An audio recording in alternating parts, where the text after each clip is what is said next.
किसी गांव में एक साधु रहा करता था। वह जब भी नाचता था तभी बारिश होती थी। इसलिए गांव के लोगों को जब भी बारिश की ज़रूरत होती तब यह लोग उस साधु के पास जाते और उनसे अनुरोध करते कि वह नाचे। और जब वह नाचने लगते तो बारिश ज़रूर होती थी। कुछ दिनों बाद 4 लड़के शहर से गांव में घूमने आए। जब उन्हें यह बात पता चली कि किसी साधु के नाचने से बारिश होती है तो उन्हें यकीन नहीं हुआ।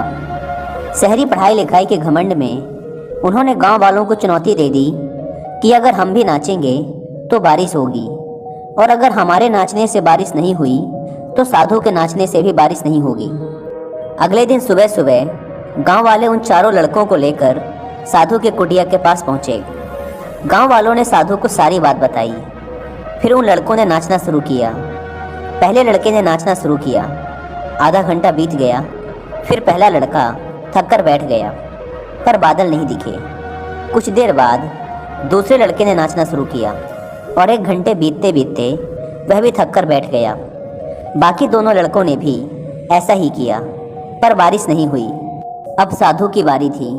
उसने नाचना शुरू किया। 1 घंटा बीत गया, पर बारिश नहीं हुई। साधु फिर भी नहीं रुका, वह नाचता ही रहा। नाचते नाचते 2 घंटे बीत गए, पर बारिश नहीं हुई। 4 घंटे बीत गए, पर बारिश नहीं हुई।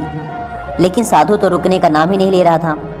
धीरे धीरे शाम ढलने लगी कि तभी बादलों की गड़गड़ाहट सुनाई दी और थोड़ी देर बाद जोरों की बारिश होने लगी।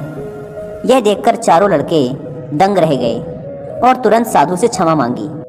फिर चारों लड़कों ने साधु से पूछा, बाबा, भला ऐसा क्यों कि हमारे नाचने से बारिश नहीं हुई और आपके नाचने से बारिश हो गई? साधु ने उत्तर दिया, जब मैं नाचता हूँ तो 2 बातों का ध्यान रखता हूँ। पहली बात तो मैं यह सोचता हूँ कि अगर मैं नाचूंगा तो बारिश को होना ही पड़ेगा, और दूसरी यह कि मैं तब तक नाचूंगा जब तक कि बारिश ना हो जाए। सफलता पाने वाले में भी यही गुण विद्यमान होता है। वे जिस काम को भी करते हैं उसमें उन्हें सफल होने का पूरा भरोसा होता है, और वह तब तक उस काम को करते हैं जब तक कि उसमें सफल ना हो जाएं। इसलिए अगर हमें सफलता हासिल करनी है तो इस साधु की तरह ही अपने लक्ष्य को प्राप्त करना होगा।